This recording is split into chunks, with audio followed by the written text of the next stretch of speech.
how beautiful you are.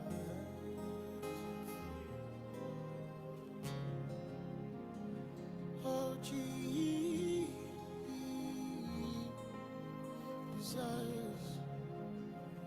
thank you for loving us. Thank you for saving us.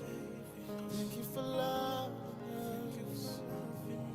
We remember where you got us from. My love, my keeper. Yes, Lord. You are our lover, our keeper. Jesus. Just remember, our lover, my keeper. You picked us from the miry clay. Our lover, our keeper.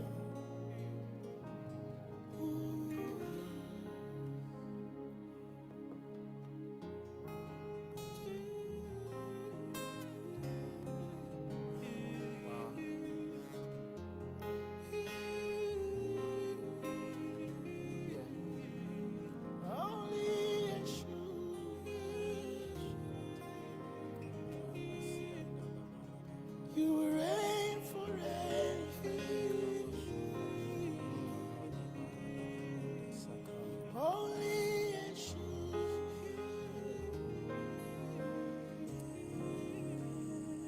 You reign forever.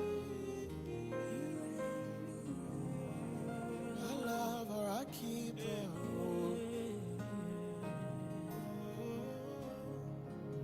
Our lover, our keeper.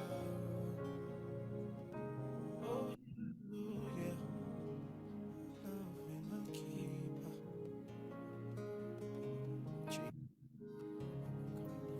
My love, keeper. Wow.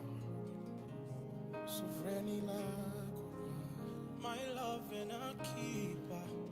Sovereign my everything, you're my wonder. Uneni asile. My love and a keeper.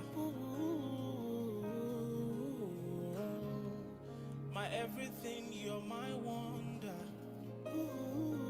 Hey, my love and I keeper.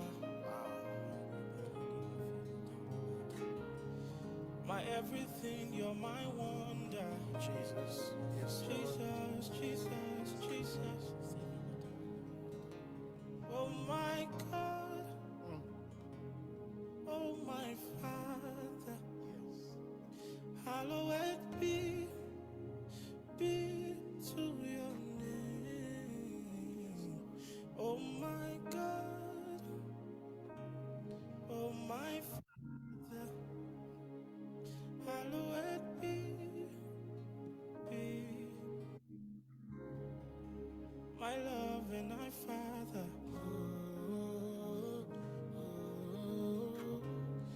My everything, you're my wonder.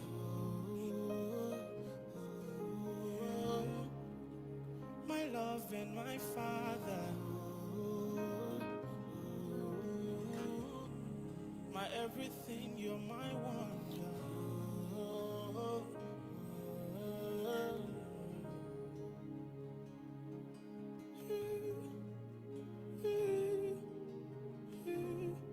Yes, Lord.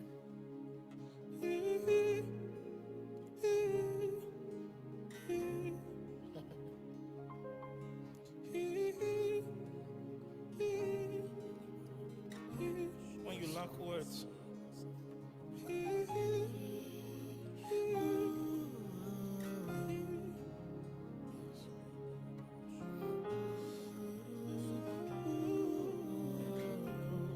Hey, hey. Yes.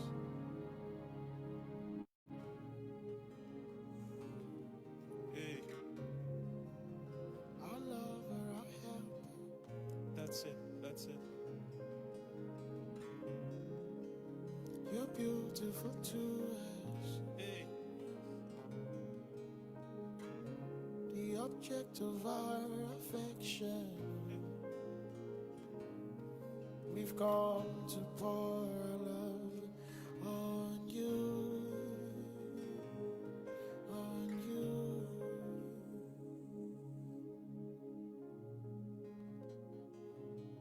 Jesus, pour our love on you.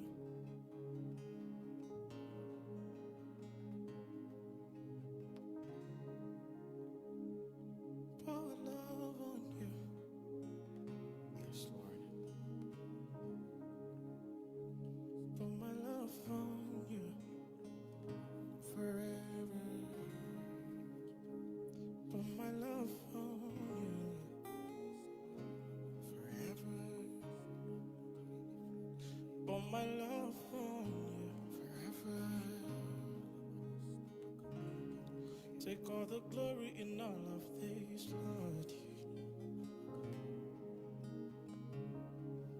Pour my love on you, on you, on you. You deserve every love on you. With this very breath, you deserve every love on you. With this very breath, we'll praise you. You deserve every praise. It is your breath in our lungs, oh. You deserve all our worship. It is your breath in our lungs, oh. You deserve every honor given to you. In our lungs, you deserve every worship given to you. It is your breath in our lungs. You deserve, yeah. You deserve, you deserve every love poured on you. You deserve every worship given to you. You deserve every praise given to you. I love our keeper. You're my everything, I wonder. Object of my affection, yes you are. You are. You are. I love my keeper. You are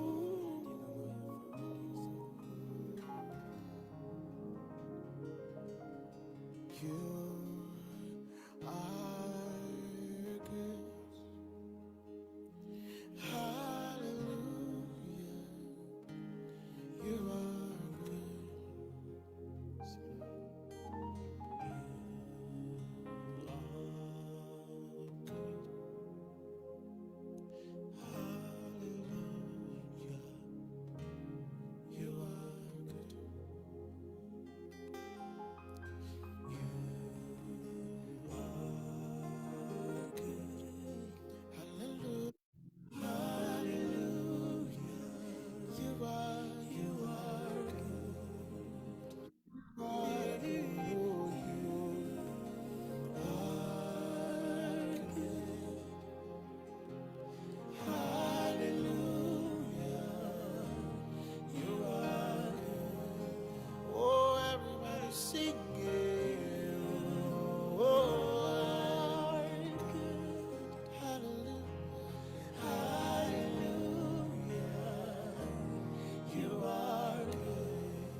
That's it. Oh, hey. You are good. Hey. Oh, hallelujah.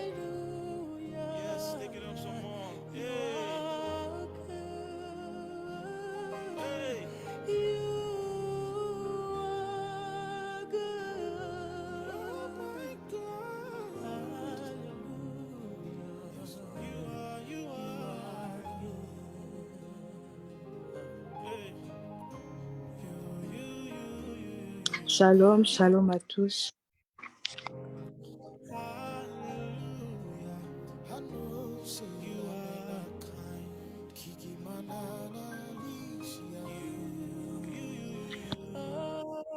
Alors j'espère que vous allez bien. Bienvenue à notre premier jour d'enseignement qui a pour thème la spiritualité des pensées. Nous voulons commencer nos moments. La Bible déclare dans le livre de Lamentation 3, verset 23, « Chaque matin, sa bonté et son amour sont tout neufs. Oui, ta fidélité est immense. » Nous voulons bénir le Seigneur ce soir pour la vie renouvelée, pour la santé et lui dire merci également pour ce programme. Est-ce que tu peux élever ta voix et prier avec moi? Nous te bénissons, Dieu fidèle. Nous te bénissons ce soir pour ta fidélité. C'est une grâce que de pouvoir me trouver dans ta présence ce soir. C'est une grâce de pouvoir être dans ta présence. Je te dis merci pour la vie renouvelée. C'est pas par mérite, c'est pas par mérite que la vie me déploie. C'est ta grâce merveilleuse. Et je te dis merci, Seigneur, pour la santé renouvelée. Merci pour la vie. Je te dis merci pour ma famille que tu as préservée. Je te dis merci parce que tu as pris soin de moi durant les années. Tu as veillé sur ma santé. À toi la gloire. Merci également pour mon merci parce que tu as rendu ce moment possible. Merci pour ta présence. Merci pour ce temps d'enseignement. Nous te bénissons. Nous te rendons toute la gloire. Merci Seigneur pour ces moments. Merci pour tout ce que tu as accompli dans nos vies. Merci pour tout ce que tu fais. À toi la gloire, Dieu fidèle. À toi la gloire pour ta fidélité. Sois élevé. À toi la gloire, Dieu fidèle.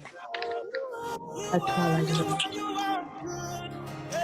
Nous voulons encore prier de manière à disposer l'atmosphère. Que l'atmosphère ce soir nous soit favorable et que le Saint-Esprit fasse comme il a résolu. Élève ta voix et prie avec moi.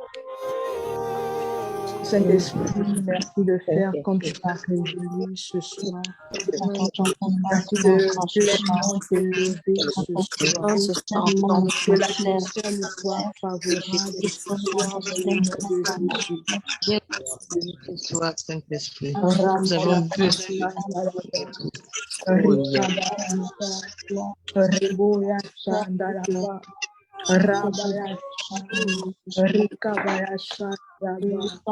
l'atmosphère nous soit favorable ce soir. Que l'atmosphère nous soit favorable ce soir. Que le ciel s'ouvre dans le nom de Jésus. Saint-Esprit, ce soir, nous voulons vivre le ciel sur la terre. Nous voulons, Saint-Esprit, que tu prennes le plein contrôle de tout ce qui se fera.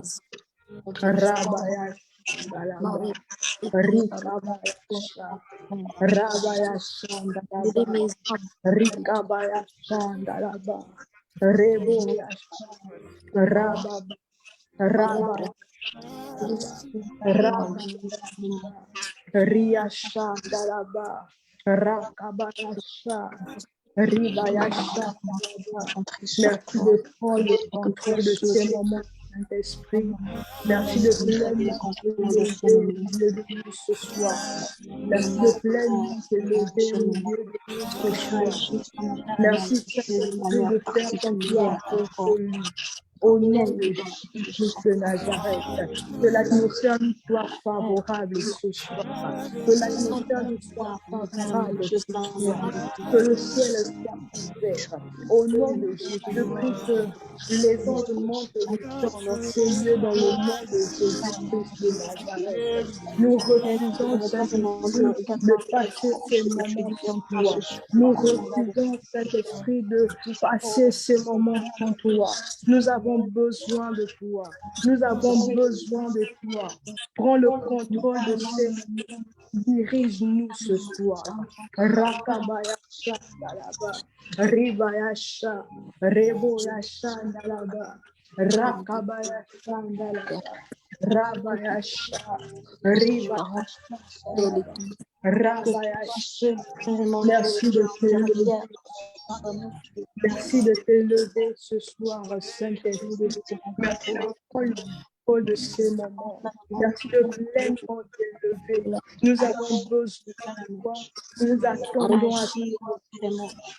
Nous attendons à toi. Nous attendons à toi ce soir. Nous attendons ce soir à quelque chose de particulier. Alors, Saint-Esprit, merci de pleinement te lever au milieu de ce soir. Rabaya Shandalaba, Rikabaya Reboya Shandalaba, Rakabaya Ribaya Shandalaba, Rakabaya Ribaya Shandalaba, Rakabaya. Merci Saint-Esprit de te lever ce soir. Merci de te lever. Ribaya Shandalaba, Rakabaya Shandalaba, Ribaya Rakabaya Rabaya Rakabaya Shandalaba, Ribaya Shandalaba, Rabaya. Dans le nom de Jésus-Christ de Nazareth. Dans le nom de Jésus, nous voulons encore prier ce soir. Et tu vas briser, au nom de Jésus, toute forme de distraction. Tu vas briser toute forme de distraction. Aussi, tu vas disposer ton cœur afin de ne pas passer à côté de ce qui se fera ce soir. Élève ta voix. Rabaya, Rabaya, Rikabaya, Rabaya. Andalaba, Rikabaya. Je refuse de passer à côté de ce qui se fera. Je refuse d'être distrait ce soir. Je refuse d'être distrait. Je refuse dans le nom de Jésus d'être distrait parfois. Je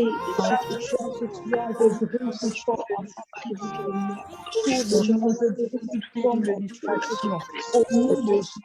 Je viens briser tout ce qui peut me déconnecter ce soir. Au nom de Jésus, je brise tout ce qui peut me distraire ce soir. Dans le nom de Jésus-Christ de Nazareth. Rakabaya. Je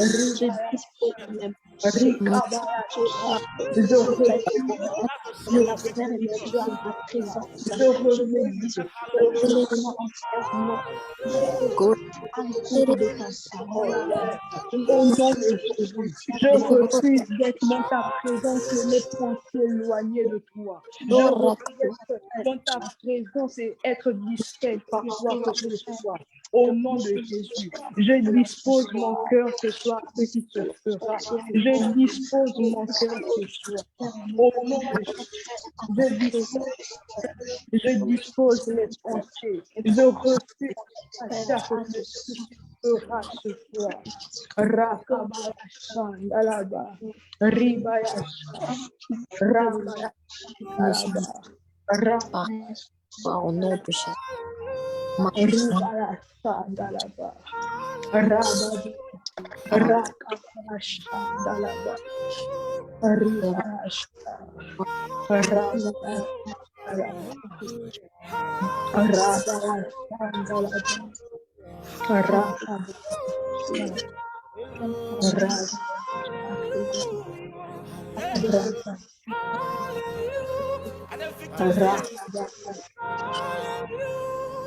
Au nom de Jésus,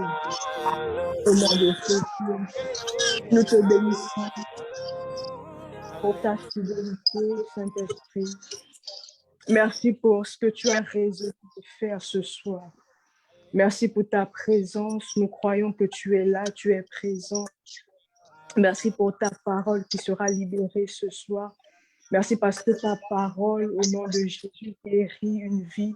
Merci parce que ta parole répond ce soir à un besoin précis. Je déclare que personne ne ressort de ces moments comme elle est rentrée dans le nom de Jésus. Merci pour ta présence. Nous t'écoutons nous parler ce soir. Louange, honneur et gloire te soient rendus au nom de Jésus. Amen. Amen. Amen. Sans plus tarder, je vais laisser la tâche au Père de la maison. Shalom. Que Dieu te bénisse. Alors, shalom, shalom à tous. Est-ce que tu peux mettre en commentaire shalom? Aide-moi à mettre en commentaire shalom.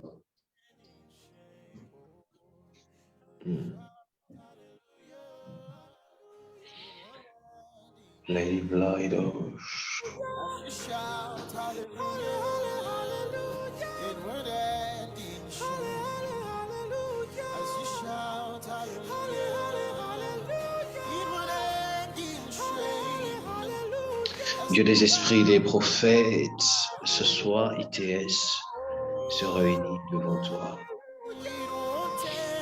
Plusieurs sont au Gabon, plusieurs au Sénégal, plusieurs au Maroc, plusieurs en France, plusieurs en Espagne, plusieurs au Portugal, plusieurs au Congo, plusieurs aux États-Unis. Père, nous sommes partout dans le monde. Et nous nous réunissons ce soir pour ta cause.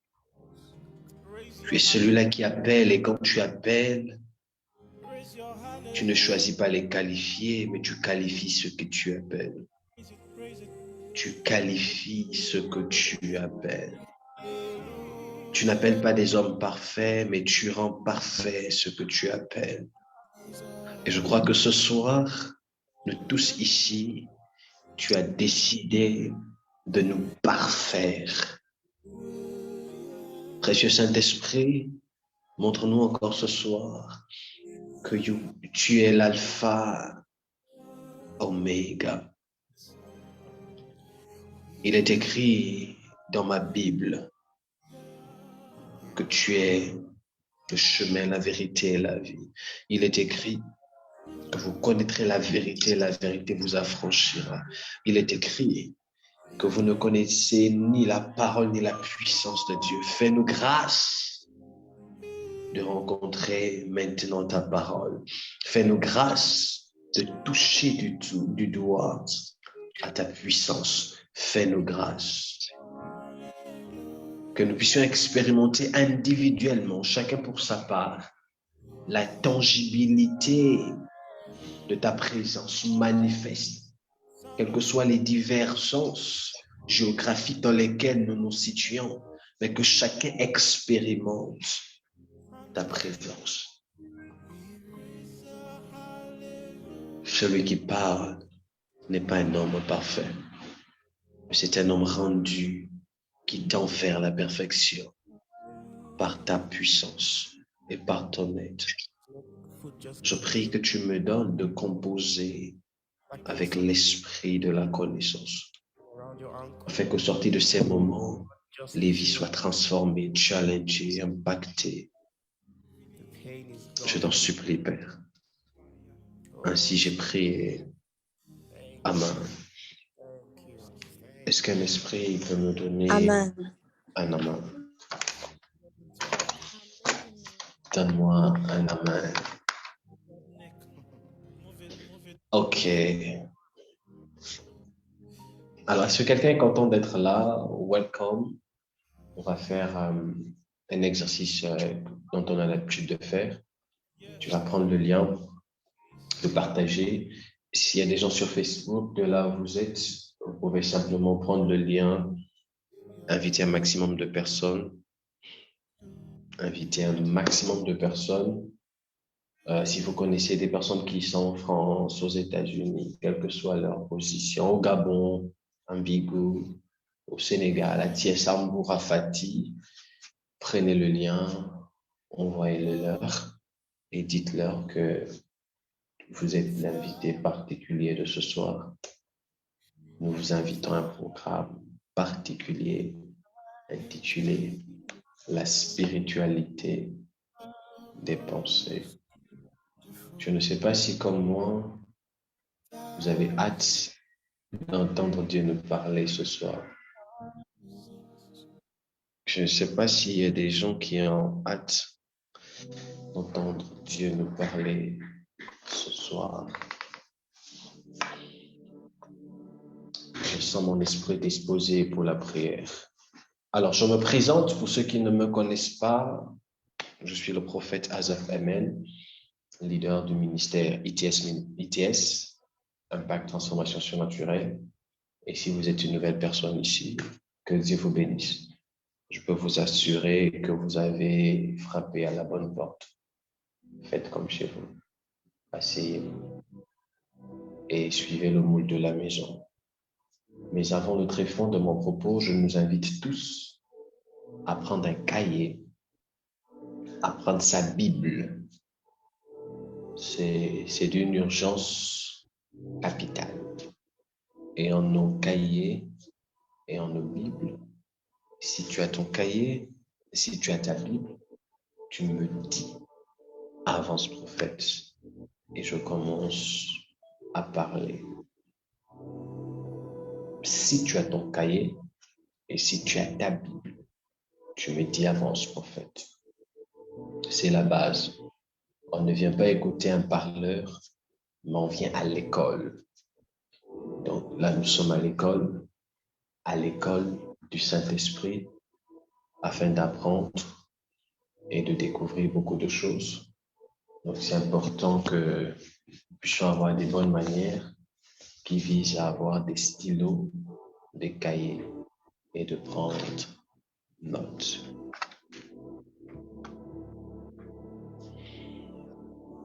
Thank you, Holy Spirit.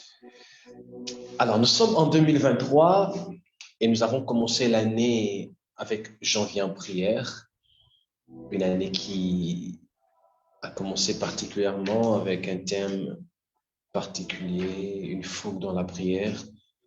Et durant Janvier en prière, nous étions en prière, mais également nous avons appris beaucoup de choses pour ceux qui étaient là. L'Esprit de Dieu nous a amenés à parler de beaucoup de choses. On a vraiment parlé de la prière, on a touché un peu pas mal des points, mais nous avons aussi parlé sur les pensées. Et pour ceux qui étaient déjà nés ce jour-là, ces personnes ont pu comprendre ou avoir l'esquisse, la quintessence des pensées. Donc, ces personnes n'auront qu'à continuer. Voilà, donc je prendrai de là et je reviendrai même depuis ma bord et je continuerai. Et pour les personnes qui n'étaient pas là, soyez-en sûrs, vous comprendrez clairement de quoi il s'agit. Clairement de quoi il s'agit. Alors, je vous invite à me donner toute l'attention et à ne pas manquer un jour, parce que chaque jour sera particulier. Au travers de ce thème, nous allons redéfinir même certains concepts qui eussent été mal enseignés dans le domaine ecclésiastique, à savoir c'est quoi la repentance. Oui, c'est quoi la repentance? Et on va redéfinir ce thème. Je crois que plusieurs personnes après ces moments vont comprendre réellement quand on parle de repentance, c'est quoi la repentance? Vous comprendrez même pourquoi la Bible dit que Dieu se repentit. Comment ça se fait que Dieu puisse se répandre, puisse se répandre? Ah, je crois en dit ça. Se répandre. Voilà. Comment ça se fait? Est-ce que la repentance est liée au péché ou il y a une différence entre confesser ses péchés et se repentir? Merci. Donc, ne ratez pas ces moments, ça va être vraiment extraordinaire. Vous allez comprendre jusqu'où peut s'étaler la puissance des pensées et comment naviguer. Quelqu'un a dit une fois que à l'église, on prêche déjà les choses ou les lois occultes, les lois d'attraction. Ça, c'est diabolique, ce n'est pas biblique. Église, vous comprendrez quelle est la différence entre ce qu'on appelle loi d'attraction ou autre chose. Et qu'est-ce même la loi d'attraction? Je crois normalement, je crois que si tu es assidu et si tu me donnes toute ton attention afin de comprendre mot par mot, non seulement ce que je te dis, mais ce que je veux te dire dans ce que je te dis, je crois qu'au sortir de ces moments, tu verras, tu expérimenteras quelque chose de particulier. Pour ceux qui étaient déjà en janvier, nés à cette époque, juste dit que l'un des premiers domaines que l'ennemi attaque quand il veut détruire la vie de quelqu'un, ce n'est pas d'abord la vie de prière, ce n'est même pas la sanctification, parce que toutes ces choses découlent d'un domaine très important. Quand l'ennemi veut détruire ta vie, le facteur clé dans lequel il va se rassurer que tu dois être faible, c'est le domaine des pensées. D'où, quand l'ennemi se révèle ou entame la conversation avec Ève, écoutez le vocabulaire employé. Dieu a-t-il réellement dit que vous ne mangerez pas les fruits du jardin? Dieu a-t-il réellement dit? C'est-à-dire, il utilise un vocabulaire qui a pour but de créer certaines suspicions ou certains doutes dans la vie de ses interlocuteurs. Église, laissez-moi vous dire, de la même manière dont Dieu parle par le Saint-Esprit, par les anges, anyway, par la loi et consorts, le diable aussi n'est pas muet. Il parle.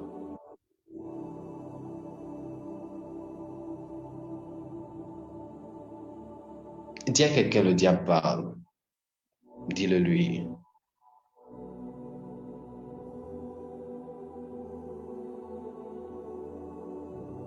Dis à quelqu'un, le diable parle. C'est ainsi, Église, que certaines personnes vivent dans un moule réflexionnel, à savoir, devant certaines situations, d'aucuns dire, confrontés à, disons, certaines voix, et d'aucuns s'amusent à dire, j'ai l'impression qu'au-dedans de moi, il y a deux voix. D'aucuns disent, on l'a tous dit, je crois pour la plupart, il y a deux cœurs, le cœur de Dieu ou le cœur du diable. J'ai l'impression que j'ai deux cœurs. Est-ce que réellement l'homme a deux cœurs? Si oui, comment fonctionne-t-il? Sinon, quel est alors le phénomène qui pousse l'homme à croire qu'il a deux cœurs? Ou qu'il a, voilà, deux cœurs. Dans certains animés, celui qui vous passe un fan des animés, partant de Dragon Ball Z, Naruto, Hunter x Hunter, tout ce que vous voulez, jusqu'à Tom et Jerry, Oggy et les cafards, c'est un fan des animés. Vous verrez que dans certains animés, on a l'habitude de nous présenter parfois une personne qui est en pleine réflexion et on sort ici une partie d'elle, soi-disant son ange, et on sort une autre partie d'elle, soi-disant son côté obscur. Donc, il y a son côté de lumière et son côté obscur. Et les deux viennent dans le but de lui faire des propositions. Et à lui de choisir laquelle est la bonne, en fonction de certains de ses penchants. Et lequel préfère choisir, voilà, la proposition qui lui convient. Église, vous devez déjà aussi comprendre que dans le monde dans lequel nous marchons, le diable n'a rien créé. Satan n'a rien créé. Tout ce qui se meut, toutes les lois spirituelles, le fonctionnement si harmonieux de l'univers est toujours gérée par Dieu. Vous savez, pour ceux qui ont fait certaines études à trait au droit, ces personnes vous diront, une personne peut vivre dans l'illégalité, mais peut ne pas être, on va dire ça comment, arrêté par la loi. Parce que quelqu'un qui connaît la loi a la capacité de faire des fraudes, mais tout en respectant la loi. Je parle sous le mandat de ceux qui ont fait droit ici. La loi, dans la loi, il y a la lumière, il y a aussi les ténèbres.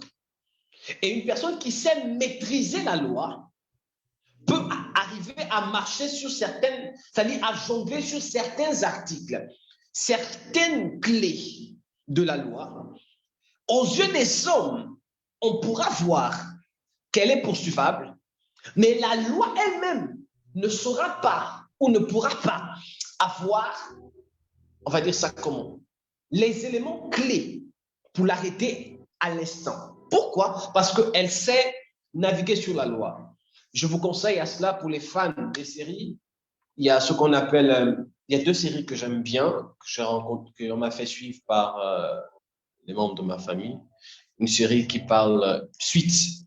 Voilà, une série dénommée Suite. C'est une série qui est très intéressante. Et il y a une autre qui parle aussi un peu de la loi et tout, qui est Blacklist. Ce sont des séries très intéressantes et qui mettent un peu en évidence ces choses. Je prends cette connotation pour vous faire comprendre que c'est ainsi aussi que l'ennemi travaille. Le diable connaît les lois et il se base sur les lois afin de pervertir certaines choses ou de créer des contrefaçons de certaines choses. D'où il est écrit que mon peuple périt parce qu'il manque la connaissance. Parce que vous devez comprendre, la force de l'ennemi, c'est le fait qu'il règne là où vous ignorez vos droits. Est-ce que je parle à des esprits? La force de Lucifer, la force du diable, c'est le fait que toi, tu sois ignorante ou que tu sois ignorant. Donc, plus tu es ignorant, plus tu es ignorante, plus lui, il grandit en force. Et ça s'applique même dans notre quotidien. Si un gendarme t'arrête ou un policier t'arrête en bordure de route, tu es au volant, un policier t'arrête. Dans la loi, c'est lui qui doit venir vers toi. Ce n'est pas à toi de descendre du véhicule et d'aller vers lui. Et dans un certain code, je ne sais pas si c'est du Sénégal, du Gabon, de la France, il est même dit, tu as un temps d'arrêt. Si après ces temps-là, monsieur l'agent qui t'a arrêté ne vient pas vers toi, tu peux démarrer ta voiture, tu pars. Donc, si toi, tu ne connais pas ça, à chaque fois que tu es arrêté par un agent sur la route, tu vas descendre. Et parfois, même pour ceux qui ne sont pas décents, tu vas te faire insulter. Or, tu ne maîtrises pas la loi. Le problème de nos jours, c'est parce qu'on ne connaît pas la loi. On ne connaît pas nos droits. S'il y a la loi physique, c'est parce qu'il y a une loi spirituelle. Est-ce que les esprits me comprennent ici?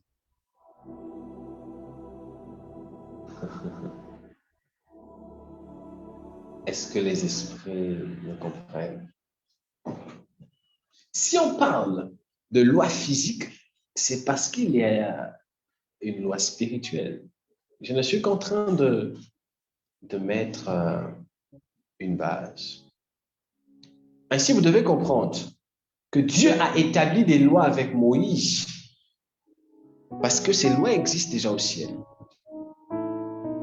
Quand on dit que Dieu est le Dieu de la justice et de l'équité, quand on parle de justice et d'équité, il y a le facteur loi à l'intérieur.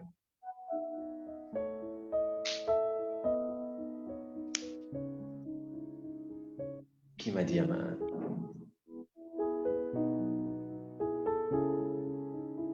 Est-ce que je peux avancer?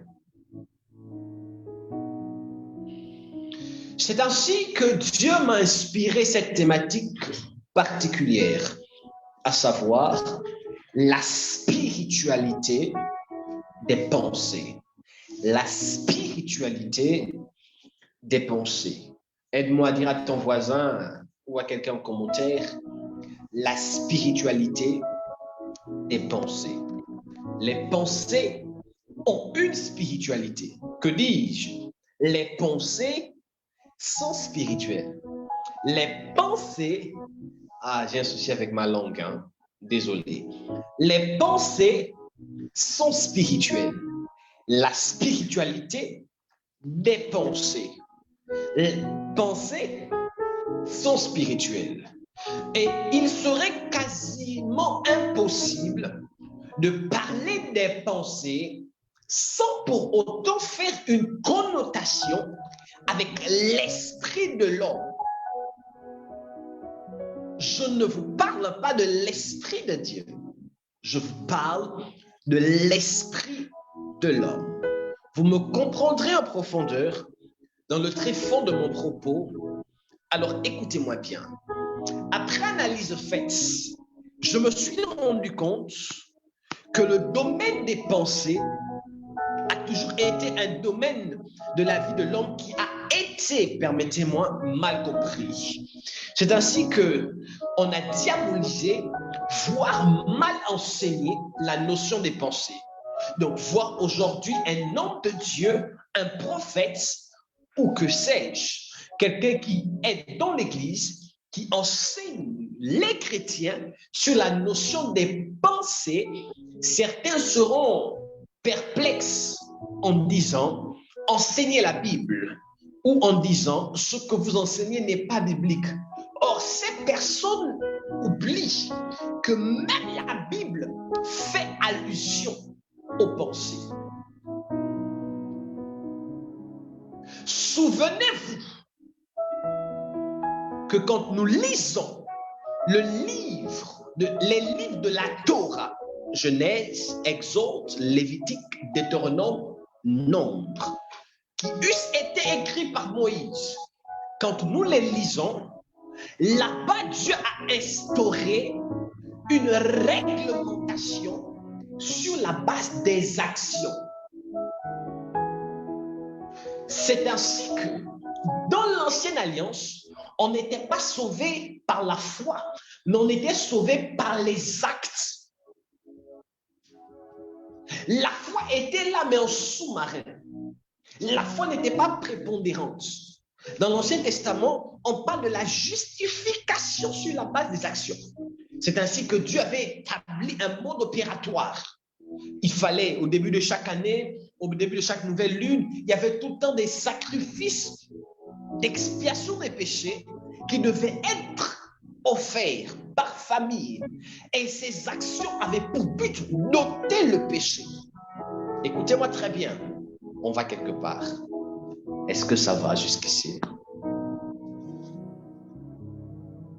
Est-ce que ça va? Est-ce que ça va? Ok. Là, nous ne sommes que dans les rappels. Donc, pour ceux qui prennent note, vous mettez rappel. On est dans les rappels. Maintenant, remarquez une chose. Après, quand on laisse l'Ancien Testament, une parenthèse que j'ouvre, l'Ancien Testament commence, ça ne commence même pas en Genèse. L'Ancien Testament commence en Exode. On dit Ancien Testament parce qu'on veut parler de Ancienne Alliance. Donc, ça commence à partir de l'alliance que Dieu a commencé à établir avec un homme qu'on appelle Abraham, mais sinon à partir de Moïse. C'est là où réellement commence l'alliance. L'ancienne alliance est basée sur, on va dire ça comme, excusez-moi, sur la circoncision dans la peau. Donc, vous comprenez de quoi je parle. C'est là où on parle d'ancienne alliance. C'est ainsi que pour être considéré comme étant un juif mis à part de la descendance d'Abraham, il fallait être circoncis. Et c'est l'une des raisons pour lesquelles Dieu envoie Moïse, Mais après, il se lève pour vouloir tuer Moïse. Parce que Moïse devait aller sauver un peuple, mais lui-même, il n'avait pas l'alliance sur lui. Donc, on parle d'ancienne alliance, parce que Dieu a établi son alliance, sa première alliance avec Abraham. Pourquoi on dit que nous sommes les descendants d'Abraham? À cause de deux choses. Par la foi, mais aussi par la circoncision. Je vous donne des rappels. C'est l'une des raisons pour lesquelles on parle de ancienne alliance, ou si vous voulez, c'est difficile de le dire. Bon, logiquement, ça ne se dit pas. Mais selon un certain courant, on va dire Ancien Testament. Non, mais sinon, c'est Ancienne Alliance. Ancien Testament, c'est pas juste. Parce que quand on parle de testament, on parle de mort. Or, logiquement, la mort est survenue après Christ. Donc, par Christ, autant pour moi.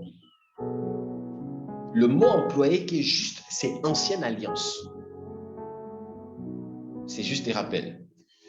Et quand on quitte là, l'Ancienne Alliance commence par connotation, disons, en Genèse, et ne termine pas Malachie. Ça termine dans le livre des Évangiles. Donc, c'est quand Jésus-Christ meurt et ressuscite que l'Ancienne Alliance s'arrête. C'est à partir de là qu'on entre dans une nouvelle alliance, de par la venue de l'Esprit de Dieu. La nouvelle alliance commence dans Actes chapitre 1, verset 8, quand le Saint-Esprit est descendu. Là, on est dans la nouvelle alliance. Est-ce que ça va? Est-ce que ça va? J'ai l'impression que c'est nouveau pour certains. Or, nous sommes dans des rappels. On est juste dans les rappels. C'est censé être acquis. Est-ce que ça va? OK. Donc, quand nous rentrons dans la nouvelle alliance, Saint-Esprit,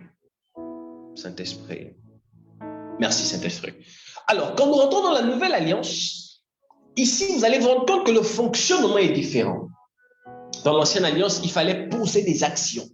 Or, dans la nouvelle alliance, on est sauvé plus.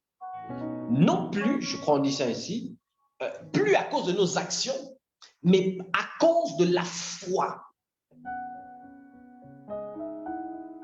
Premièrement. Deuxièmement, Christ vient et il redéfinit les choses. Dans l'ancienne alliance, tu as péché quand tu as frôlé la loi. Donc, si la loi dit tu ne voleras point, quand tu voles, tu as péché. Tu ne vas point injurier, tu injures, tu as péché. Ah, c'est la loi. Mais quand Christ vient, il change. Il dit, si quelqu'un, Matthieu 5, 28, a pensé dans son cœur, il a regardé une femme, il a pensé, il a déjà péché, il a déjà commis l'adultère. Regardez comment Dieu vient, Christ vient redéfinir même la notion du péché.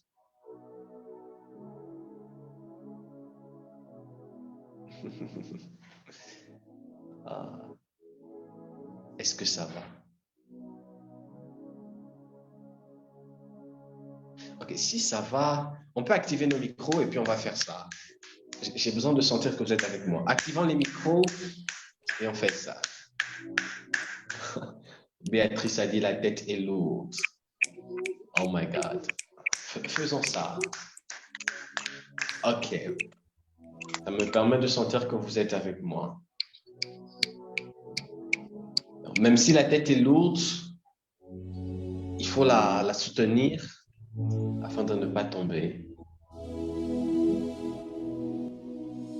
Lady Glass, Charamante.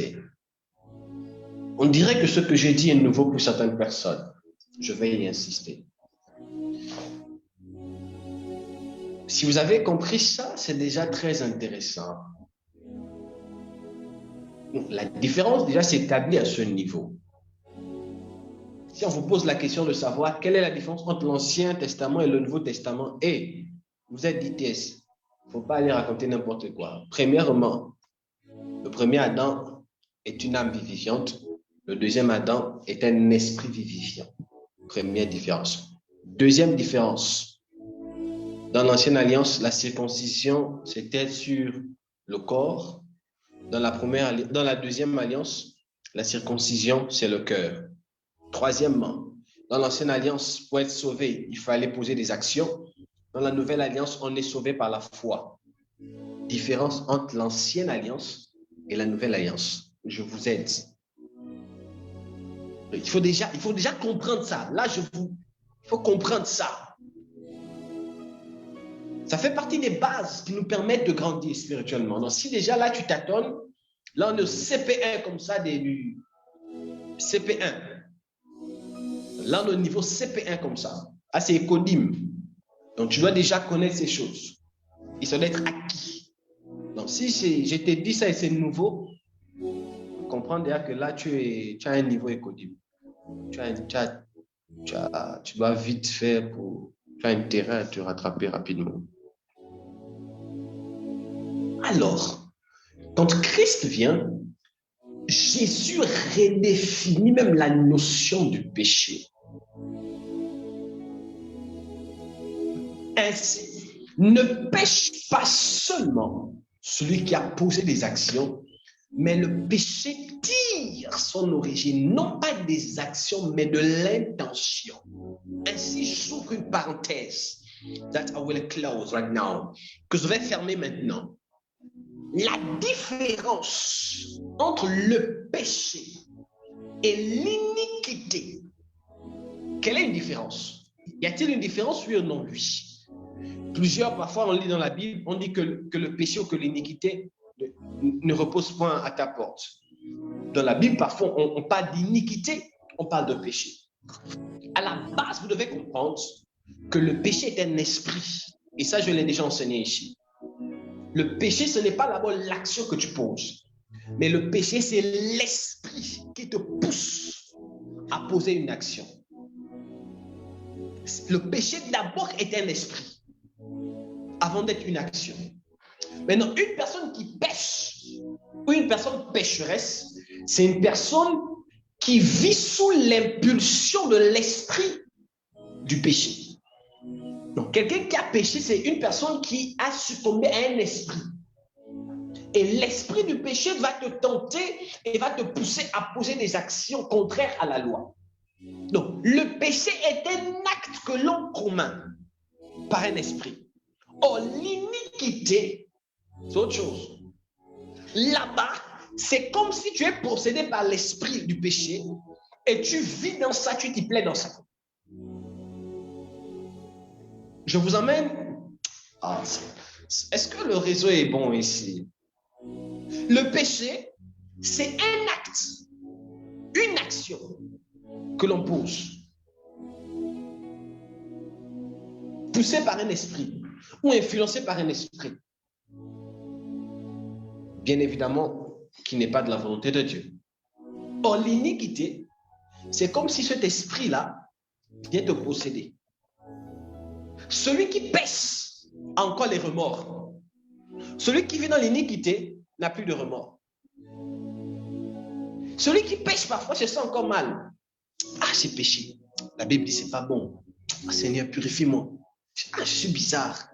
Je suis à côté des autres qui sont saints. Ah. Celui qui est dans l'iniquité, lui, il n'a plus de remords. Péché ou pas péché. J'ai forniqué, j'ai pas forniqué, il n'y a pas de problème. Il est là. Il ne se sent pas ou elle ne se sent pas gênée. Si tu as ce niveau-là, mon frère, là, c'est autre chose. Si tu es au niveau de l'iniquité, frère, soeur, là, c'est un autre jour. Toi, là, on doit te délivrer et te faire les choses. Là, c'est autre chose. Là, tu es déjà possédé. Donc, toi, c'est plus les simples prières des Seigneur, pardonne-moi, j'invoque le sang. Non, toi, là, on doit te délivrer. Parce que tu as dépassé le niveau. Tu deals et tu dînes déjà avec peut-être même Lucifer sans le savoir. C'est l'une des raisons pour lesquelles j'ouvre une parenthèse encore et que je vais fermer. C'est l'une des raisons pour lesquelles la Bible dit « Vous ne laisserez pas vivre la sorcière ». Parce qu'un sorcier ou une sorcière, ce n'est pas un homme normal. Ce n'est pas une femme normale. Donc, moi, je ne suis pas d'accord avec ceux qui disent non, ce sont les enfants de Dieu. C'est ça. Non, vous devez comprendre. Tout ce qui vit sur la terre, ne sont pas les enfants de Dieu. Deuxièmement, tous les êtres sur la terre ne sont pas faits à l'image de Dieu. Vous pouvez voir un homme ou une femme, homme-femme normalement constitué, mais ça ne veut pas dire qu'il est fait à l'image de Dieu.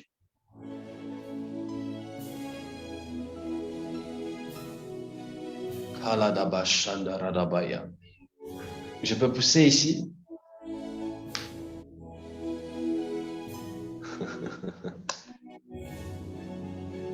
Daddy, tous les enfants sur la terre, c'est un être humain. On est tous des enfants de Dieu. C'est faux. On n'est pas tous les enfants de Dieu. Oui. Sur la terre, là, on n'est pas tous les enfants de Dieu. Si on était tous des enfants de Dieu,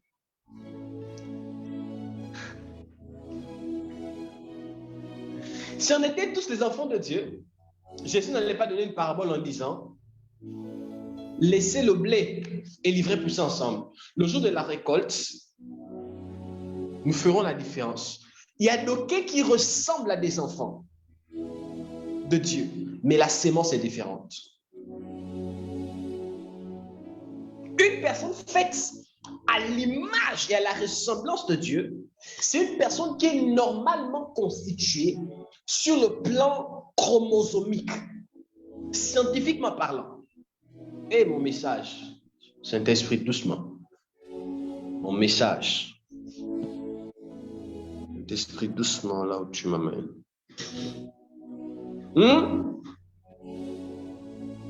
Il y a des personnes sur cette terre, scientifiquement parlant, chromosomique, sur le plan de chromosomes, ces personnes ne sont pas logiquement constituées. C'est-à-dire, elles n'ont pas des gènes des vrais humains. Je vous pose une question. Un homme qui fait des enfants avec une revenante, quelqu'un qui est mort, une morte qui est revenue. Les enfants là, sont-ils vraiment à l'image et à la ressemblance de Dieu?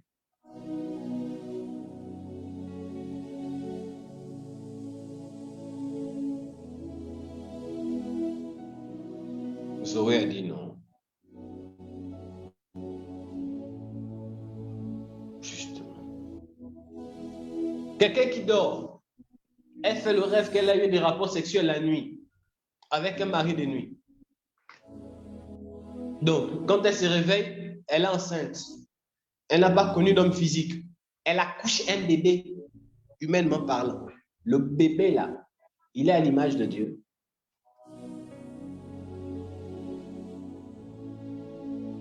Donc, vous comprenez que tout ce qui vit sur la terre n'est pas forcément à l'image de Dieu. Tous les êtres.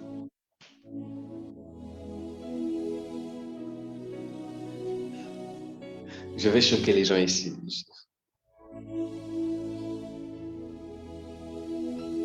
Je choque les gens. Une femme qui cherche les enfants, après des années, et elle part chez un marabout. Là-bas, on lui fait les choses. Quelques temps plus tard, elle accouche. Le bébé là, il est de Dieu. Il est de qui?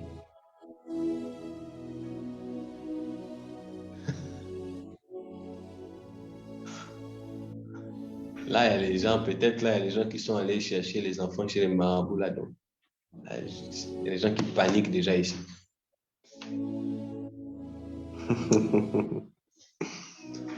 Revenons à notre message.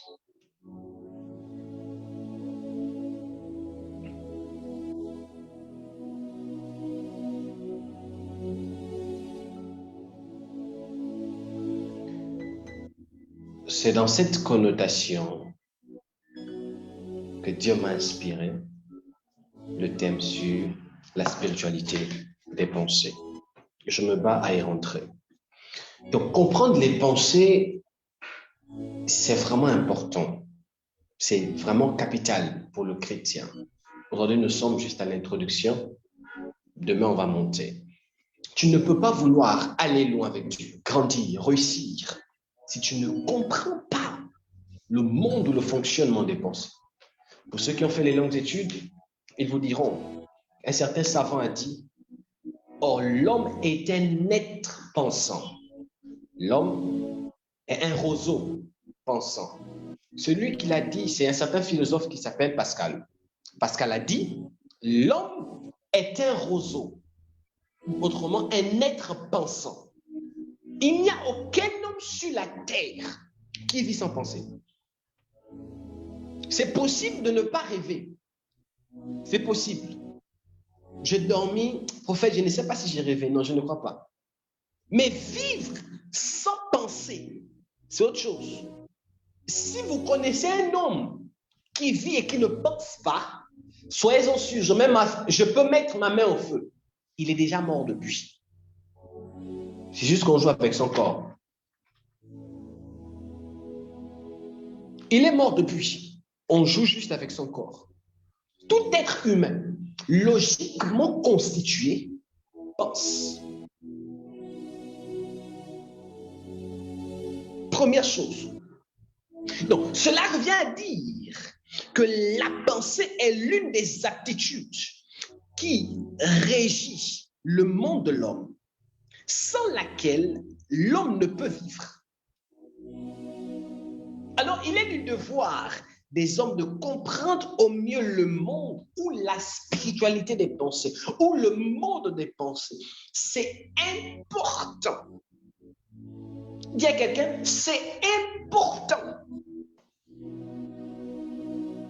Il y a certains phénomènes parfois que nous vivons. Comment ça se fait? Quelqu'un toute la journée a pensé à la pizza, tu dors, et puis tu te vois en train de manger la pizza. On doit expliquer ça aux chrétiens, au-delà de la science. Comment ça se fait? Tu rêves, c'est-à-dire, tu rêves que tu désires avoir beaucoup d'argent, tu dors, tu fais un rêve où on va te donner beaucoup d'argent. Il faudrait que l'Église arrive à expliquer la spiritualité aux chrétiens partant de la Bible. Et je vous assure que les pensées, ou la pensée, est l'un des domaines qui a une haute puissance dans le corps de l'homme. Problématique. Ainsi, allons-y savoir qu'est-ce que, si vous voulez, réellement la pensée. Qu'est-ce que réellement la pensée? Deuxièmement, comment fonctionne-t-elle? Comment fonctionne la pensée?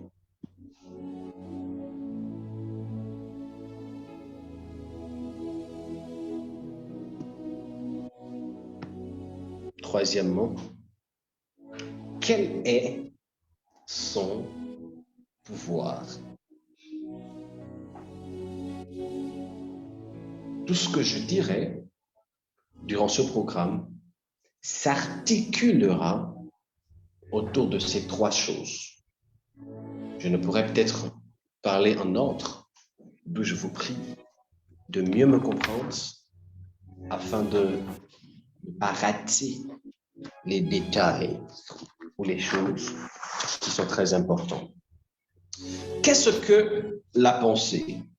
Déjà en introduction, pensée vient d'un mot ou du bas latin, si vous voulez, pensure, qui vient du latin classique, peser ou comparer.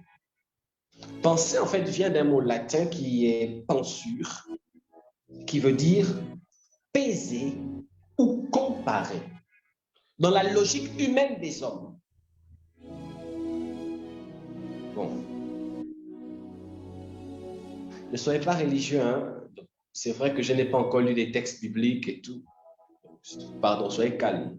Ne me jugez pas déjà que depuis là, lui, là, tout ce qu'il dit là, On n'a même pas encore lu les textes. Si vous êtes nouvelle ici, ou nouveau, vraiment ne me jugez pas. On va pas à pas.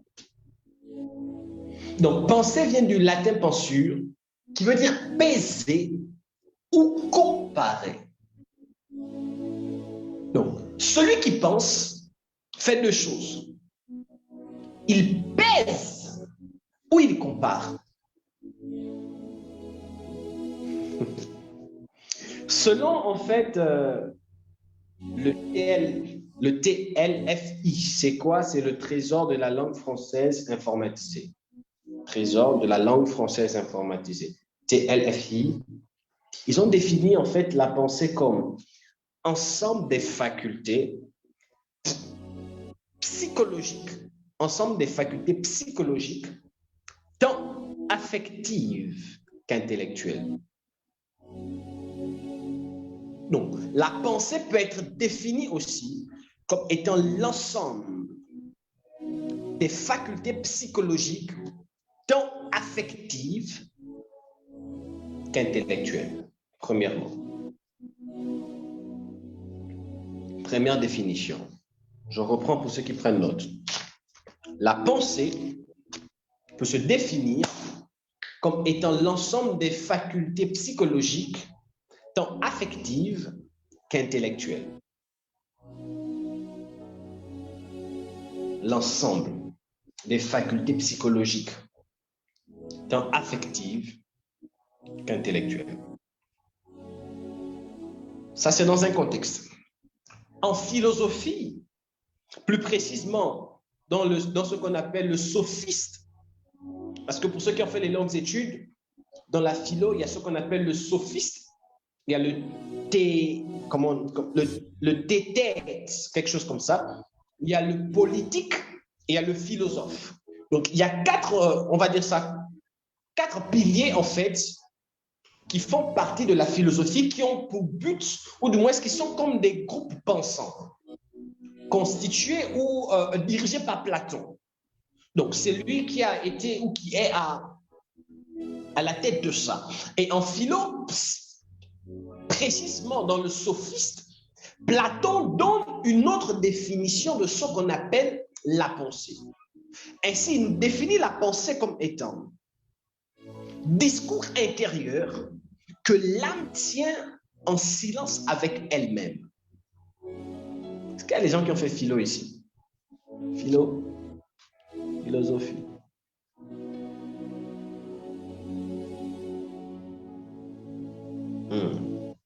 Donc, je vous ai dit de prendre le cahier. Vous allez apprendre. Prenez le cahier. Écrivez. Donc, tu mets Platon. Si tu n'es jamais allé à l'école, Platon, c'est un philosophe. C'est l'un des grands philosophes qui a impacté son temps. Platon. Il a émis beaucoup de thèses et beaucoup de réflexions. Et il a dit, la pensée est un discours intérieur que l'âme, oh my God, que l'âme tient en silence avec elle-même. Donc, la pensée, c'est le discours de l'âme. Il a dit ça dans le sophiste. Or, il dit la même chose. Le sophiste, c'est quoi? Le sophiste, c'est un dialogue. On va dire ça comment je vais simplifier ça? Le sophiste est un dialogue de métaphysique de Platon, en fait. Ça a pour but de traiter l'être et le naturel des êtres. C'est comme un groupe. Je vais vous donner ça. C'est comme si c'est un groupe qu'on crée pour discuter sur certaines choses et mettre des thèses. C'est ça le sophiste. Et il y a une autre chose qu'on appelle le T-tête. Donc, T-H, 2-E, T, E accent, T et E. Donc, T-tête. Donc, c'est aussi une autre branche qui a pour but de discuter sur la science, donc les choses à travers la science et leur définition. Et là-bas, ils ont défini la pensée comme étant le discours que l'âme se tient à elle-même sur les objets qu'elle examine. Donc, troisième définition. Est-ce qu'on est avec moi ou on est perdu? J'ai l'impression que d'aucuns sont perdus. Ah, là, c'est l'école. On est avec moi là?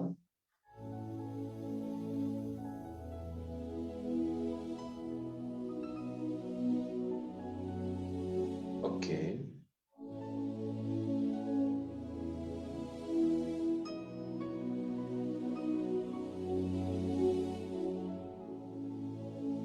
Donc, les choses de Dieu, c'est pas que la révélation. Là, c'est la tête, c'est l'école. Nous, c'est important d'étudier, de faire l'école.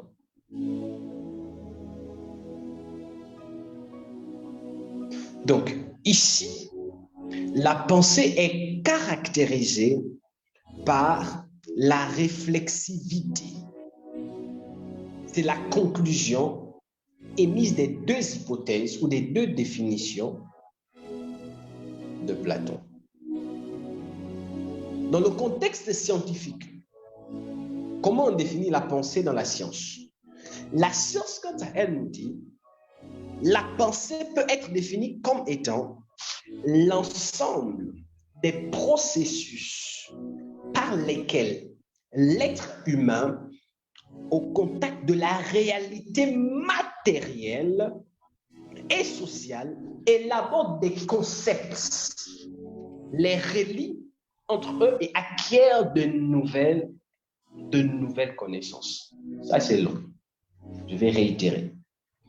Selon la science, la pensée peut être définie comme étant l'ensemble des processus par lesquels l'être humain, au contact de la réalité matérielle et sociale, élabore des concepts, les relie entre eux et acquiert de nouvelles connaissances. En d'autres termes, la pensée peut être définie comme étant le processus par lequel l'être humain, au contact des choses visibles, de la réalité visible ou sociale, élabore des concepts ou des idées qu'il relie entre elles. Et cela engendre des nouvelles connaissances. J'étais dans la définition des pensées. Ainsi, je n'entrerai pas là-dedans parce que je vais aller un peu plus vite et je vais commencer à descendre ce soir. Je voulais simplement définir ce soir. Ainsi, vous comprendrez aussi, selon la science, il y a plusieurs types de pensées. Selon la science, il y a plusieurs types de pensées. Il y a ce qu'on appelle la pensée inductive. Il y a la pensée inductive. Je ne vais rien dire. Je vous donne juste ça comme ça. Vous irez chercher. Demain, je vais vous questionner. Je vais voir qui a cherché, qui n'a pas cherché. Il faut aller chercher, sinon tu vas m'expliquer demain pourquoi tu n'as pas cherché. On est d'accord? C'est bon? Là, je vais voir qui a pris note, qui n'a pas pris note. Et je vais vous interroger.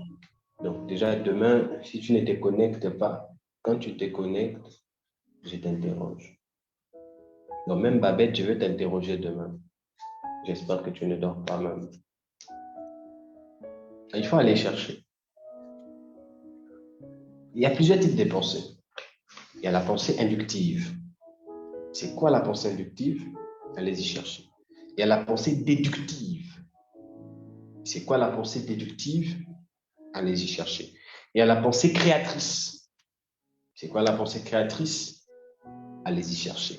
Il y a la pensée dialectique. Qu'est-ce que c'est? Allez-y chercher. Il y a la pensée convergente. Qu'est-ce que c'est? Allez-y chercher. Il y a la pensée divergente. Qu'est-ce que c'est? Allez-y chercher. Il y a la pensée analogique. Je reprends. Il y a la pensée inductive. Pensée inductive. Il y a la pensée déductive. Inductive, déductive. Il y a la pensée créatrice. Ah, Seigneur. Il y a la pensée inductive, la pensée déductive, la pensée créatrice. Il y a la pensée dialectique. Il faut aller réfléchir. Il y a la pensée convergente.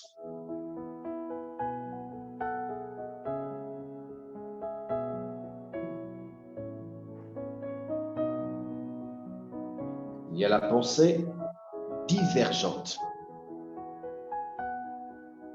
Il y a la pensée analogique. Je reprends une dernière fois. Il y a la pensée inductive, la pensée déductive, la pensée créatrice, la pensée dialectique, la pensée convergente, la pensée divergente et la pensée analogique. Demain, vous allez m'expliquer c'est quoi ces pensées, c'est quoi la différence. Donc, ça vous fait un travail de recherche demain. Donc, je ne prêche pas, j'enseigne. Donc, vous devez déjà comprendre que dans le mot pensée, il y a plusieurs types de pensées, plusieurs genres de pensées. Et ces pensées-là se font savoir dans notre vie courante. Tu es là en train de papoter avec quelqu'un, il te donne son opinion. Tu n'es pas trop d'accord avec son opinion, tu lui donnes ton opinion. Donc, ce que tu viens de faire, c'est quel genre de pensée? Parfois, on dit, je pense que tu lui donnes ton opinion. Tu as écouté un fait sur quelqu'un, après avoir écouté un fait sur quelqu'un, ah, lui, là, dans toutes ces relations, c'est comme ça. Ah, on dirait que lui, là, il a la malchance. Hein. Tu as fait quoi, là? Ça rentre dans quel contexte de pensée? On te donne un problème à résoudre, tu commences à réfléchir. Tu es dans quel contexte de pensée? On demande ton opinion sur quelque chose, tu commences à réfléchir. Tu es dans quel contexte de pensée? Il y a des gens ici qui vont apprendre. Hein. Allez-y réfléchir. Je vous ai même donné des indices déjà. Allez-y réfléchir. C'est important. Je vous ai aidé. Donc demain, c'est interrogation, surprise. Qui échoue l'interrogation sera puni. Est-ce que quelqu'un est là? Est-ce que je peux maintenant avancer?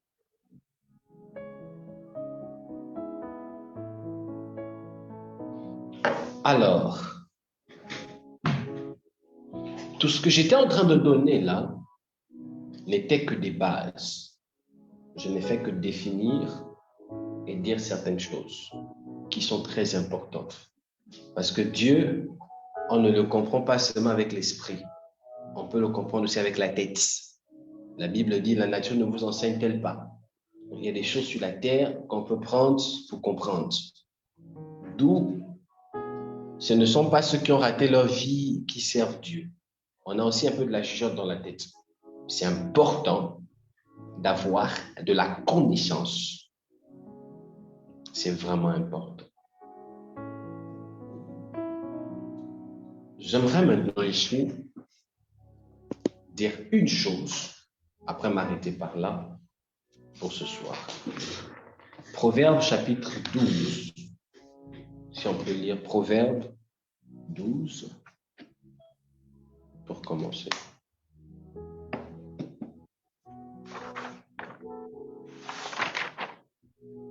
Proverbe 12:5.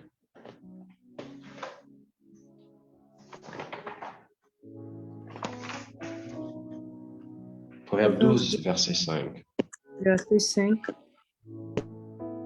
Les personnes qui agissent bien ne pensent qu'à respecter les lois, mais ceux qui projettent de faire du mal ne pensent qu'à tromper les autres.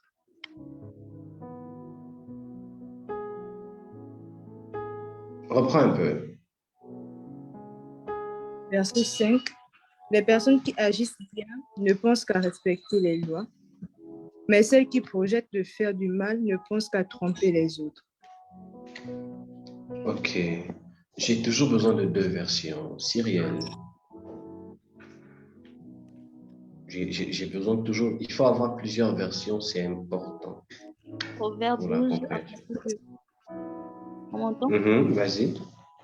Proverbe 12, verset 5, la Bible dit, les pensées des justes ne sont qu'équité, les desseins des méchants ne sont que fraude. Les pensées de justes ne sont qu'équité, les desseins de méchants ne sont que fraude. Dans l'autre version, on a dit celui qui projette, je crois, quelque chose comme ça. Proverbe 4, 23.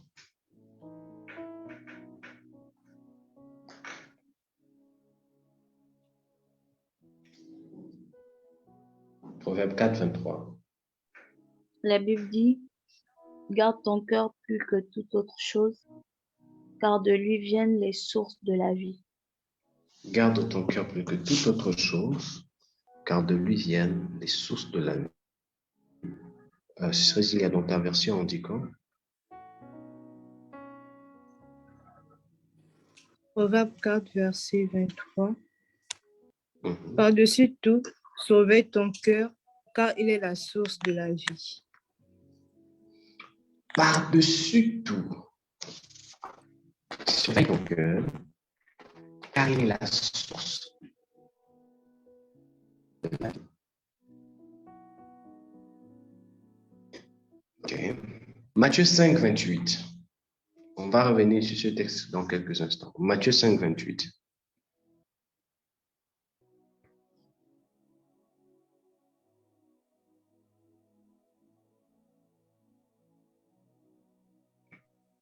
Matthieu 5, 28, la Bible dit, mais moi, je vous dis que quiconque regarde une femme pour la convoiter a déjà commis un adultère avec elle dans son cœur.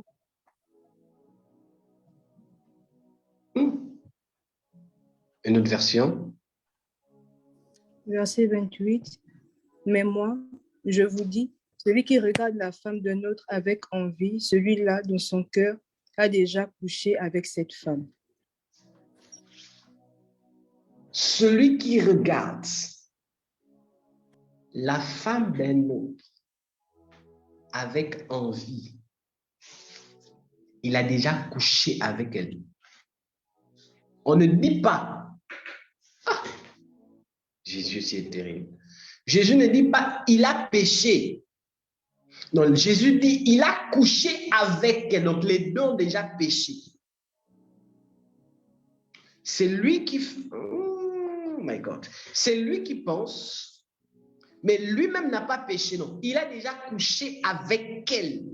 Non, ma fille, relis encore, relisez, parce que sinon on va dire le prophète parle autrement. Lisez encore. Matthieu 5, à partir du verset 28, la Bible dit, mais moi, je vous dis que quiconque regarde une femme pour la convoiter a déjà commis un adultère avec elle dans son cœur. Bon, ça aurait été un peu logique, à mon sens, si Jésus avait dit, il a déjà péché en fait. Mais Jésus implique dans le péché la femme. Je ne sais pas si vous comprenez. Donc, il dit avec elle. Donc, ça voudrait dire que ça renvoie à deux choses. Soit, c'est lui qui a péché avec elle, soit lui il convoite, mais les deux ont péché.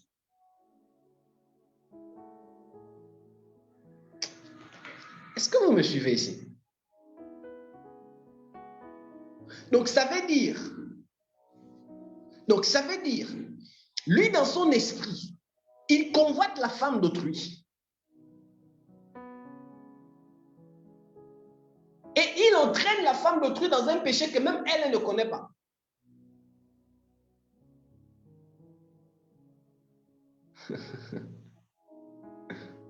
Donc, il y a même les péchés que tu n'es même pas au courant que tu as péché. Mais tu as déjà péché.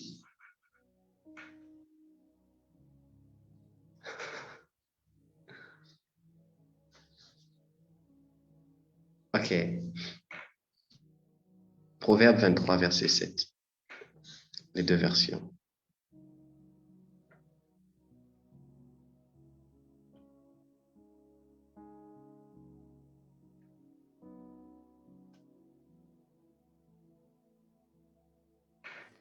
Proverbe 23, verset 7. Proverbe. En effet, il n'est pas ce qu'il paraît. Il te dit, mange et bois, mais en fait, il n'est pas sincère. D'accord. Il te dit, mange et bois. Reprends, s'il te plaît. En effet, il n'est pas ce qu'il paraît. Il te dit, mange et bois, mais en fait, il n'est pas sincère. En effet, il n'est pas ce qu'il paraît. Il te dit, mange et bois, mais en réalité, il n'est pas sincère.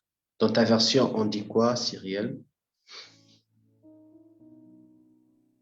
On dit, car il est comme les pensées de son âme. Mange et bois, te dira-t-il, mais son cœur n'est point avec toi. D'accord. Maintenant, Cyrielle, retourne dans Proverbe 4, 23 et je vais commencer à parler.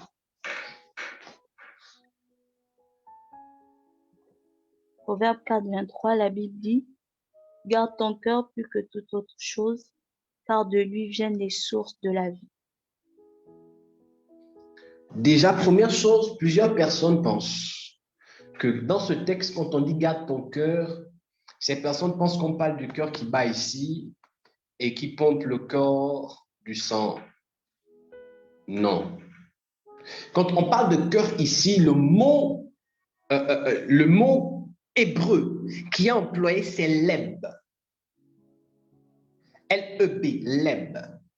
Or, leb renvoie à l'âme, à l'homme intérieur, à l'esprit de l'homme,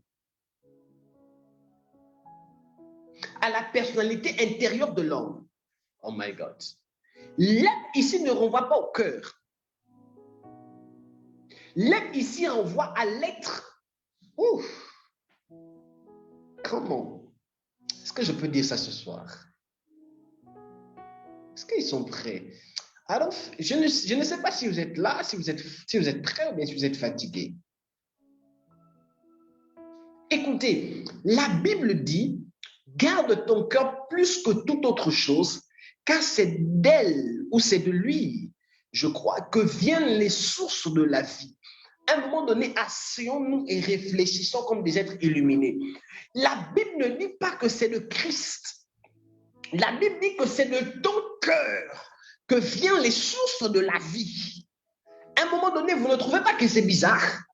Comment c'est possible que l'homme qui écrit le proverbe nous dit que c'est de ton cœur que te viennent les sources de la vie. Quand on parle des sources, on parle des bonnes choses. On parle des produits agréables de la vie. Cela vient de ton cœur. Donc, ça veut dire il y a des choses sur la terre qui sont bonnes, qui ne dépendent pas de ta connexion. Comment je vais dire ça? Qui ne dépendent pas de Dieu, mais qui viennent de ton cœur. Il te dit, garde ton cœur. Je ne sais pas si vous comprenez le paradoxe. Donc, une personne qui ne garde pas son cœur ne va pas jouir des sources de la vie.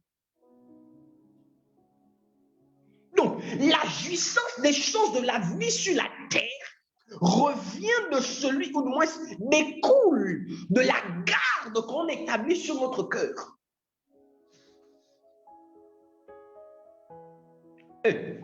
C'est moi qui dis ou c'est la Bible? C'est la Bible, c'est pas moi. Et le mot ici, cœur là, c'est leb. Ce n'est pas le cœur que tu respires, non. Ce n'est pas le cœur qui bat là. C'est ton esprit, c'est ton âme. Oh my God. Leb, définition.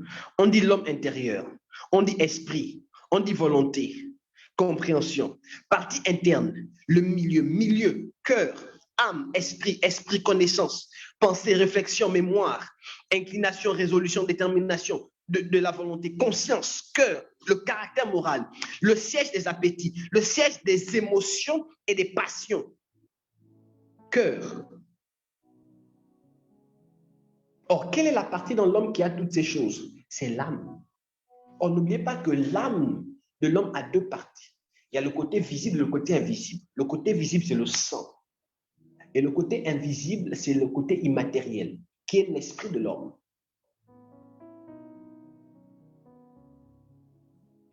Donc, une personne qui gère mal son cœur ne pourra pas jouir des choses ou des sources de la vie. C'est ainsi que vous allez comprendre pourquoi la Bible dit « tel un homme pense, tel il est ».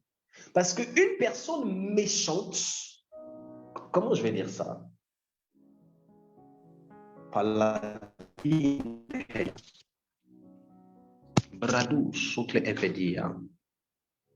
Comment je vais vous dire ça? Ok, je vais le dire ainsi. Une personne dont on a eu à corrompre son cœur ou qui n'a pas été bien gardée ne pourra pas jouir de certaines choses. Il y a des personnes dans certains couples, dans les foyers, qui se sentent toujours victimisés. Vous allez voir, il y a des femmes, il y a des hommes qui n'arrivent pas. Parfois, dans les couples, là, vous allez voir, il y a des femmes, il y a des hommes qui tout le temps ont des problèmes dans leur foyer. Et le plus souvent, ces personnes aiment accuser les autres. Mais si on fouille bien, le problème vient d'elles-mêmes. Parce que ces personnes, dans leur background, n'ont pas gardé leur cœur. Et leur cœur a été brisé, victimisé. Au point même, dans la relation dans laquelle elles sont, elles ne savent plus c'est quoi aimer quelqu'un de tout son cœur. Il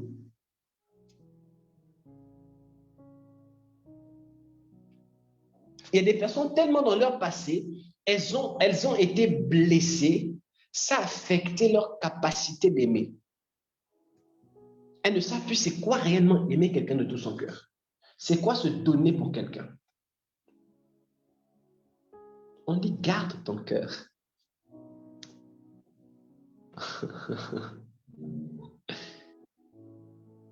Il y a des personnes qui ont trop écouté de la négativité au point où ces personnes vivent dans un monde négatif. Tout est négatif. Tout. Rares sont les choses qu'elle fait que ça passe. Parce que tellement, quand elle était petite, cette personne-là, on lui a bombé des paroles, tu es. Donc, du coup, tout ça, ça la rattrape. Donc, son cœur a été affecté. Quand elle ne peut pas jouir des grâces à être au travail, elle ne peut pas jouir.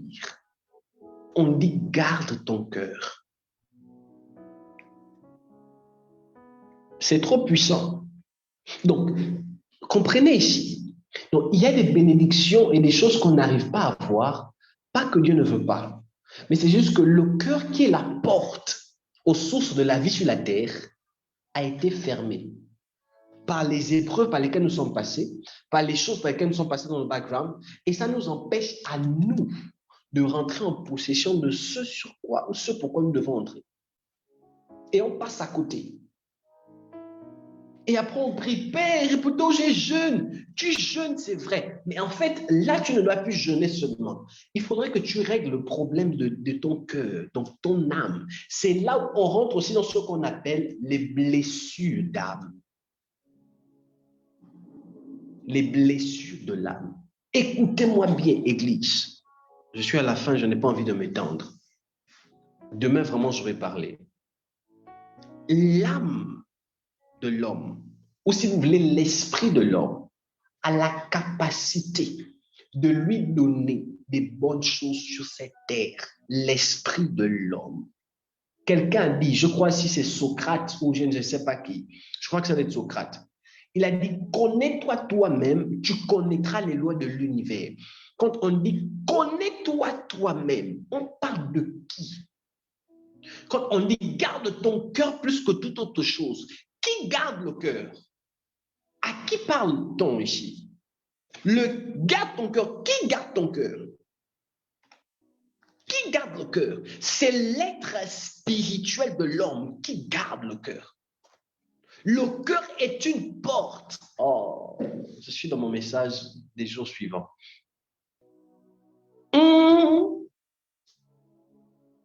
Si tu le gères mal, toi-même tu ne sauras pas. Ah papa, tous les hommes que je trouve me blessent. Tous les hommes que je trouve vraiment, ils sont mauvais. Non, parfois, ce n'est pas les hommes. Parfois, c'est parce que dans ta tête, tu as déjà mis, les hommes sont pareils. Celui qui m'a blessé là, celui qui vient là encore va encore me blesser. Tu te mets dans une relation, tu as peur qu'on te brise encore le cœur. Et tu te dis, pourquoi tous les hommes me font ça? Ce n'est pas tous les hommes. C'est parce que ton cœur n'a pas été gardé. Donc, tu marches avec une opinion mauvaise que tu traînes depuis ton background. Et cette opinion-là n'a guère le choix que de se répéter parce que c'est ce à quoi tu crois. On dit garde ton cœur plus que toute autre chose. Il y a des hommes, My God. Est-ce que ça va? Est-ce que vous savez qu'il y a des femmes qui ont poussé leur mari à aller dehors à cause de leur système de pensée? Ah, tous les hommes sont pareils. Ah, il n'y a pas des hommes fidèles. Après, tu te poses la question, pourquoi ton homme te trompe? C'était ton système de pensée. Vice-versa. Vice-versa. C'est la façon dont vous pensez. Ne pensez pas que parce qu'on est dans un monde où les hommes trompent les femmes, que ça veut dire que toi, tu ne peux pas avoir un mari fidèle. C'est écrit où? Je vous ai dit à ITS, tout est spirituel. Tout est spirituel. Et des hommes qui n'ont jamais trompé leur femme, pourquoi pas aussi toi? Tout est spirituel.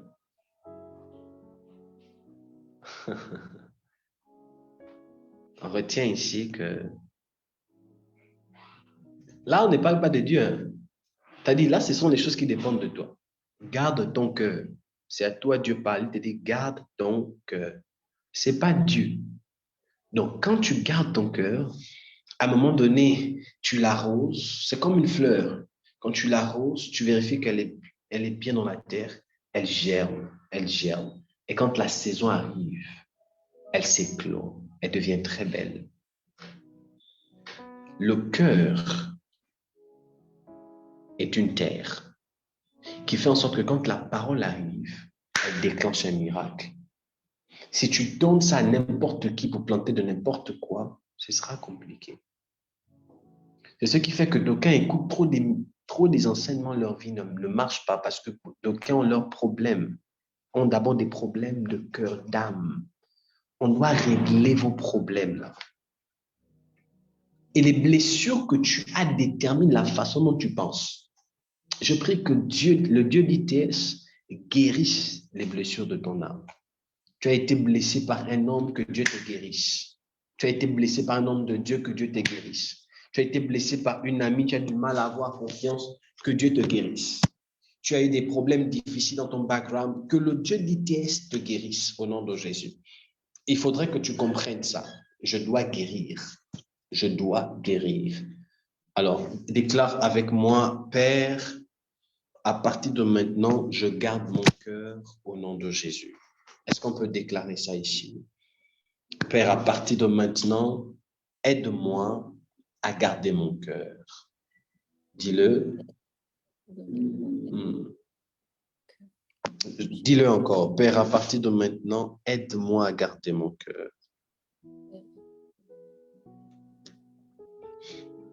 il faut garder ton cœur. C'est aussi dans ce contexte que... Maintenant, je garde mon cœur. C'est aussi dans ce contexte que dans le livre de Cantiques des Cantiques, on dit « Par les chants, les biches des gazelles, ne réveillez pas l'amour avant qu'elle ne le veuille. » Donc, si tu réveilles ça avant le temps, tu vas vivre les choses, les gourmets compliqués, mon frère. C'est autre chose là-bas. Et quand tu vas rencontrer le bon, tu ne seras pas vraiment... Il y a des gens là, Dieu doit vous restaurer les cœurs. Hein? Tu as 12 ans, mais tu es déjà amoureuse. Là aussi, c'est un autre jour. Dieu, on va parler ça autrement. À 18 ans, c'est vrai qu'on peut se marier à 18 ans, mais toi-même, tu sais que 18 ans, ton avenir encore nul et sans effet, informe et vide. Mais tu t'es plongé dans les choses. C'est compliqué. Et les demoiselles qui se plongent dans les relations qui n'ont même pas de lendemain. Oh, par la foi. La foi. La foi. Donc, tu dis à quelqu'un, oui, par la foi, sachant que tu vas faire les choses compliquées avant le temps. Mais tu espères que ça, tu espères. Bon, là-bas, c'est autre chose. Que Dieu vous bénisse. Merci pour votre attention. Je m'arrêterai ici ce soir. Je prie que le Dieu d'ITS vous garde et que cette parole demeure dans votre esprit, dans le nom de Jésus-Christ de Nazareth. Amen. Nous nous reverrons demain par la grâce de Dieu et nous allons continuer. Donc, garde ton cœur. Demain, je vous prie de venir très nombreux, inviter plusieurs personnes. Par la grâce de Dieu, vous trouverez cet enseignement sur notre chaîne YouTube, Prophète Azaf ML. Et là-bas, vous pourriez réécouter. N'oubliez pas aussi mon exercice de demain, sinon vous serez punis. Donc, allez-y, faites l'exercice. Demain, on va en discuter. OK. Si vous êtes une nouvelle personne et vous voulez dorénavant faire partie de ce ministère, il y a juste un numéro en bas, le numéro secrétarial. Vous pouvez écrire là-bas et dire « Je veux faire partie du ministère ». On vous mettra dans le groupe WhatsApp.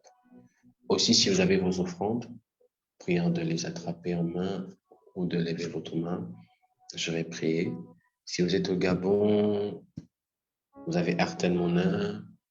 Si vous êtes en Afrique de l'Ouest, il y a Wave, il y a Orange Monnaie. Aussi, depuis, je crois, la France. Il y a PayPal aussi. Donc, il y a les moyens qui sont là pour envoyer vos offrandes. Alors, je prie pour vous, que le Dieu d'ITS vous garde, vous fortifie dans le nom de Jésus, qu'il bénisse davantage l'œuvre de vos mains, et qu'il bénisse tous vos projets financiers dans le nom puissant de Jésus-Christ. Amen. Je prie également que cette nuit vous soit agréable, douce et paisible. Que Dieu vous garde et que rien ni personne ne vienne altérer à votre sommeil doux et paisible. Dans le nom puissant de Jésus-Christ. Amen. Que Dieu vous bénisse. Passez une excellente nuit, une excellente soirée et je vous donne rendez-vous pour demain. Shalom chez vous.